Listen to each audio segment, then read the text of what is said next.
Mon petit padawan, aujourd'hui je te propose un test de matériel. J'avais fait l'aquabag il y a un certain temps. Il faut savoir que moi, je suis un peu un geek du matos d'entraînement. J'achète tout le temps plein de trucs, j'adore tester. Et c'est vrai que je me suis dit, tiens, ça pourrait être sympa de partager voilà, mon avis sur les différents matériels. Donc aujourd'hui, c'est le Raptor Dummy qui est juste derrière moi. Donc je vais t'expliquer à quoi ça sert, qu'est-ce qu'on peut faire avec, si je trouve ça bien ou pas bien, les points positifs, les points négatifs. Allez, on se lance. Je te présente Dum Dum. Dum Dum parce que Dummy, et puis que je trouve ça sympa de donner un petit nom personnalisé à son matos. Dum Dum, tu vas remarquer qu'il a un truc bizarre sur la tête. Il a une genouillère sur la tête en fait. Alors je lui ai pas mis ça pour lui faire un style un peu force spéciale, SWAT team et compagnie, même si c'est un peu rigolo de le faire en même temps. Je l'ai fait parce que la tête elle est sur un ressort et derrière il y a le mur, et donc pour l'instant la solution on va dire temporaire ça a été de mettre une genouillère qui empêche que ça abîme trop le mur derrière quand je vais taper dessus. Après je pourrais mettre un bout de tapis, quelque chose, je verrai si je vais bricoler quelque chose derrière, mais en attendant ça va faire l'affaire. Donc de quoi est composé Dum Dum? Dum Dum, ce qui est intéressant, c'est qu'il a des ressorts. Donc ici, déjà, tu as la forme d'un visage, donc c'est bien pour travailler sa précision. Si on veut aller la pointe du menton, le nez, la tempe, les yeux, la gorge, voilà. Donc on a un vrai repère, une vraie cible. Donc c'est toujours bien de visualiser, mais là, on n'a même plus besoin de visualiser. On a vraiment ces repères visuels qu'on va pouvoir cibler et on va tout de suite voir si on est précis ou pas. Donc ça, c'est le premier point intéressant. C'est dans une matière où on peut taper à main nue dessus sans se faire mal. C'est pas trop mou, c'est pas trop dur. Franchement, sur ça, c'est top. Ensuite, il a d'autres ressorts. Donc, il a des ressorts au niveau des bras ici, des articulations des coudes. Et après, il a des boulons, en quelque sorte. Je suis nul en bricolage, hein, donc c'est normal. Des boulons qu'on va pouvoir serrer et desserrer pour mettre les bras en position.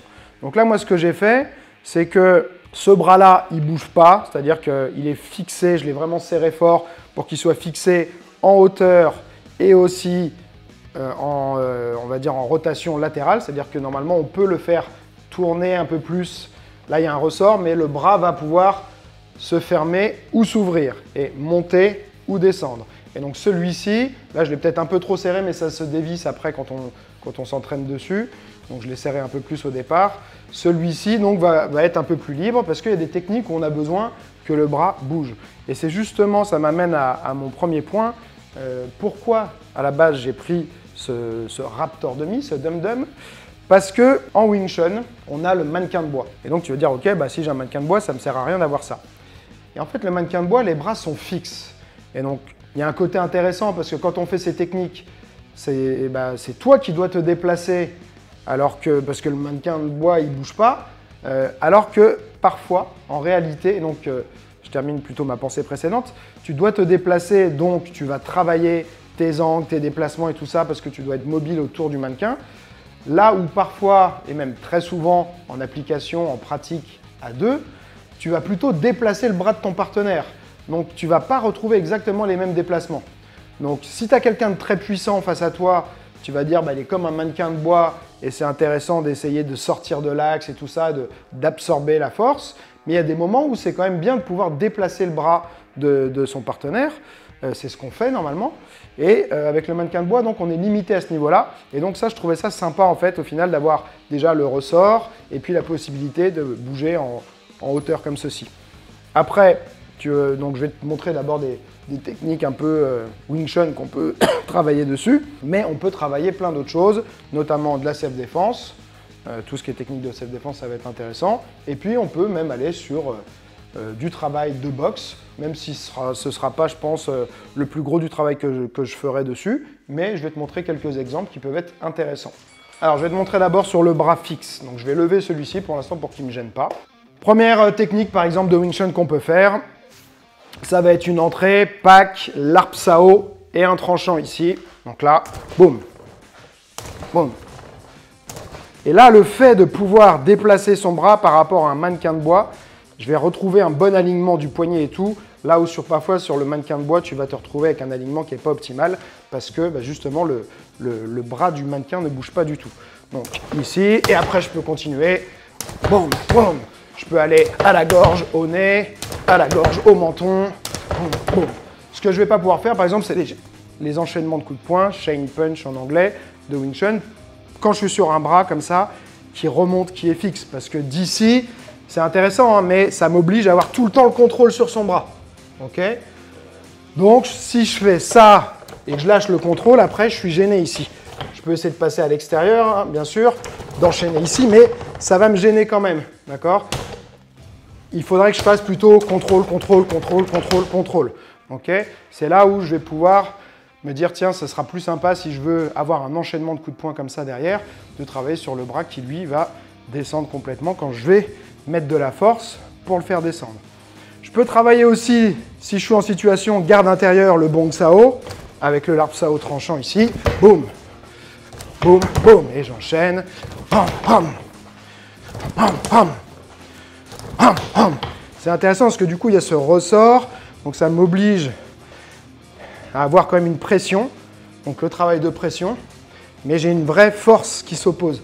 C'est-à-dire que je ne me retrouve pas sur un truc qui est complètement bloqué, je vais pouvoir agir dessus, mais avoir la résistance. Donc même en statique, tu vois, ça pourrait être un exercice intéressant pour bien sentir sa technique et travailler l'endurance musculaire aussi sur le mouvement avec la pression vers l'avant, et ensuite je retire et je passe.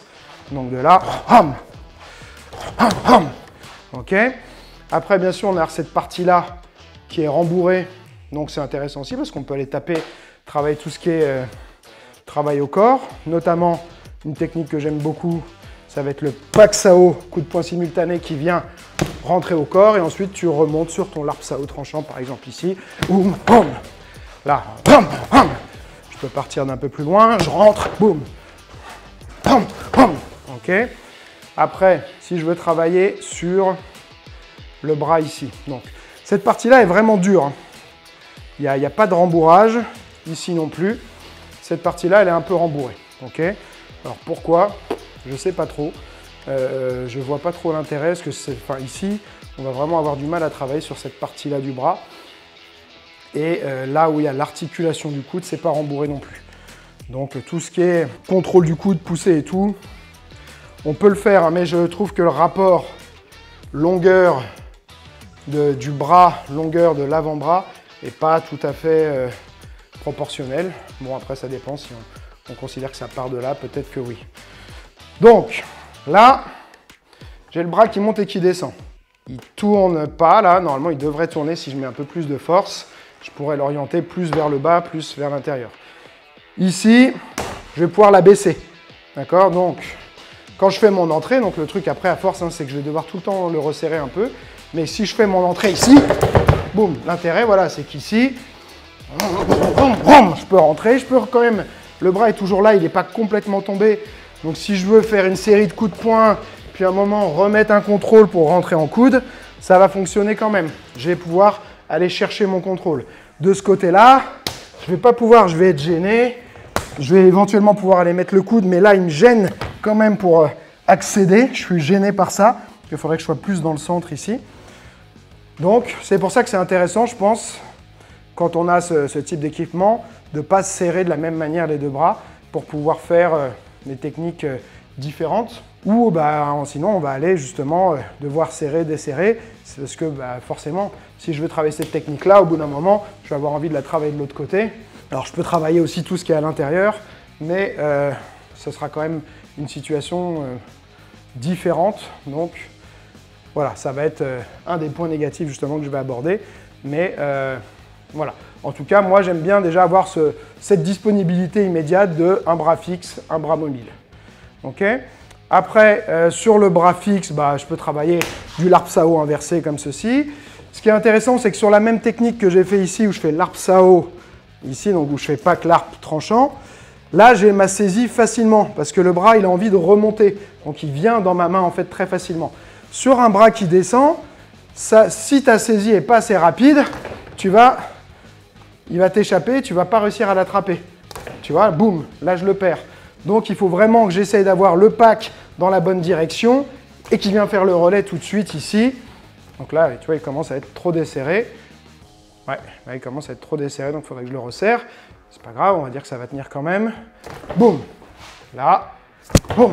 Ou alors je peux le tenir, si je veux isoler le travail du Larp Sao, ça c'est un truc que je faisais aussi avec mes élèves en partenaire, tu as déjà ton contact ici, tu travailles par en dessous, boum, l'arp sao. Boum, l'arp sao. Boum, là. Et je peux cibler la gorge, le menton, le nez, les pommettes, peu importe, plein de cibles différentes à travailler, donc ça c'est sympa. Maintenant, côté self-défense, ça va être un peu le même travail qu'avec le Wing Chun. Je vais pouvoir avoir ma garde ici, comme je suis dans mon système MAD, et puis travailler mes entrées ici, là, si je suis sur ce bras-là, je suis un peu gêné pour les coups de coude, donc de là, je vais rentrer par exemple comme ceci. Imaginez ici que je me protège, boum, donc je peux rentrer sur la garde ici, pour imaginer que j'ai une attaque, et ensuite rentrer à l'intérieur, là, ok, ou alors travailler tout ce qui est coup de paume avec les doigts dans les yeux comme ceci, donc la paume bien à plat, les doigts bien ramenés en arrière pour pas que ce soit juste les doigts qui vont frapper, sinon on risque de se faire mal si on met les doigts en avant. Donc comme ceci, boum, et je viens rentrer là. Départ, garde passive, protégé, et je peux travailler mes enchaînements. Donc voilà, je ne vais pas te montrer toutes les possibilités, mais on peut faire pas mal de choses aussi en self-défense et avoir ce petit repère. Attends, je vais lui remettre quand même qu'il ait un peu la classe dans la vidéo. Voilà. On peut avoir donc ces repères visuels. On a moins les repères sur le corps, tout ce qui est plexus, foie et tout, mais bon, ça, on peut le visualiser. Mais d'avoir ces repères-là, c'est vraiment intéressant. Quand je vais même mettre les doigts ici, voilà, ça va être intéressant. Tout ce qui est marteau, ici, ça va être sympa aussi à travailler avec vraiment des vraies cibles. Maintenant, on va voir sur la boxe. Alors pour la boxe, j'ai remonté un peu les bras de dum-dum. Qu'est-ce qu'on peut faire? On peut travailler, déjà tout ce qui est travail d'esquive, ça va être sympa. Je suis fat, donc là je me mets un peu en diagonale, mais je vais pouvoir travailler ici mon esquive, avec mon jab par exemple, ici. Là, après je vais passer à l'intérieur pour le deuxième, mais c'est pas grave. Et je peux travailler aussi en avançant, c'est-à-dire je viens rentrer, et ça me donne un repère, et une cible vraiment réelle à éviter, boum, et ensuite mes repères où je peux aller à la tempe, au menton par exemple, d'accord? Donc ça peut être intéressant à travailler. Ici, je travaille, et je reviens, alors sur le crochet, je me sens un peu loin, d'accord? Là, je me sens un petit peu gêné par ça, mais bon, ça se travaille quand même aussi. Il faut peut-être juste venir plus et se rapprocher. Donc, ça, c'est une première possibilité. Ce qui va être intéressant, en général, c'est vraiment tout ce qui est travail d'esquive, je trouve, sur ce type de mannequin. Donc, je peux travailler mes rotatives avec du déplacement. Boum, ici. Bam, bam. Ensuite, venir incorporer. Hop, même si là, c'est vrai que je me sens un peu gêné par ça. Je suis obligé de mettre ma tête en arrière et du coup de me retrouver avec le menton un peu en arrière. Boum, là. Ok, donc à voir. Peut-être qu'il faut ajuster un peu la position du bras, mais je trouve ça pas parfait non plus. Là, hop, ici, hop, là. Donc je travaille par exemple ma rotative, mon cross, mon uppercut. Et je peux driller ça. Où je suis en défense, on est en corps à corps, travail à l'intérieur, je sors. Là. Et je travaille d'un côté, ou de l'autre. D'accord, je peux incorporer, travail au corps pendant mon esquive aussi. J'imagine qu'il me rentre dedans. J'esquive, je remonte. Là, d'accord, travail de désaxe. Là, au corps, à la tête. Esquive et compte simultané. Boum, là, je désaxe, j'imagine l'attaque. J'enchaîne. Je peux travailler un catch. Là, je l'ai laissé bouger vers l'intérieur.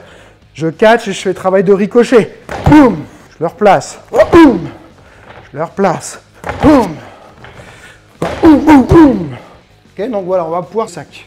Donc si on veut développer tout ce qui est travail comme ça, je pense défensif avec du contre et tout, qu'on n'a pas toujours un partenaire à sa disposition, ça peut être un choix intéressant. Et après, bien sûr, que je peux ignorer complètement les bras et puis m'en servir juste comme cible.